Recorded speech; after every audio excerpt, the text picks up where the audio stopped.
bagaimana awalnya. Orang yang mengalami Roh Kudus itu harus ada awalnya. Yang seperti apa itu awalnya?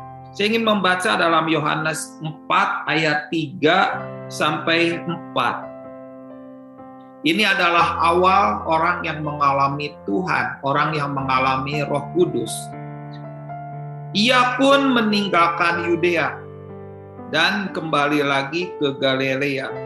Ia harus melintasi daerah Samaria.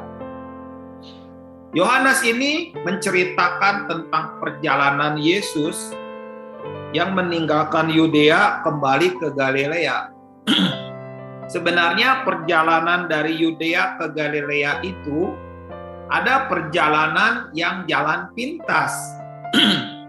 Kalau orang melewati jalan pintas itu akan hemat secara waktu, hemat secara tenaga, hemat secara energi.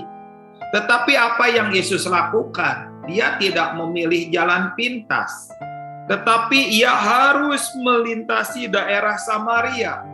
Dia harus melintasi jalan yang menjauh. Pertanyaannya, untuk apa Tuhan melintasi daerah Samaria? Adakah di sana orang yang sungguh-sungguh? Adakah orang di sana yang luar biasa? Adakah di sana orang yang harus ditemui oleh Tuhan karena dia adalah orang yang penuh banyak karunia, orang yang super rohani, seorang hamba Tuhan yang begitu luar biasa?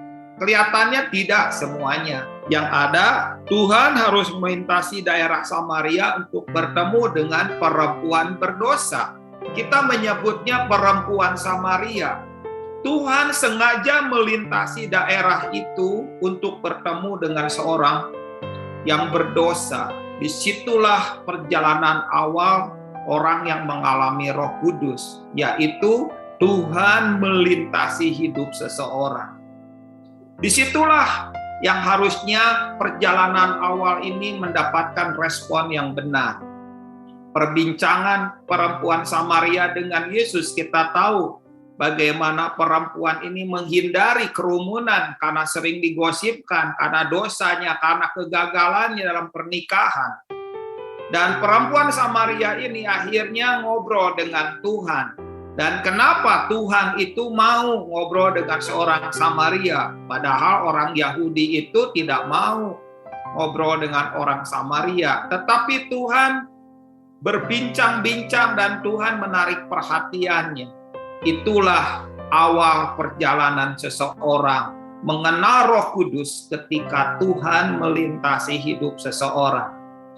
Ketika Tuhan melintasi hidup seseorang, disitulah respon yang benar yang harusnya Tuhan dapatkan. Tuhan itu seperti pemain catur. Dia akan melangkah yang pertama dan dia tidak akan melangkah yang kedua, karena dia harus menunggu lawannya melangkah yang pertama. Ketika dia melangkah pertama, maka kita melangkah, maka Tuhan akan melangkah yang kedua. Kalau Tuhan sudah melangkah yang kedua, maka kita melangkah, maka Tuhan akan melangkah yang ketiga. Seperti itulah perjalanan Roh Kudus dalam hidup seseorang. Dia akan bertambah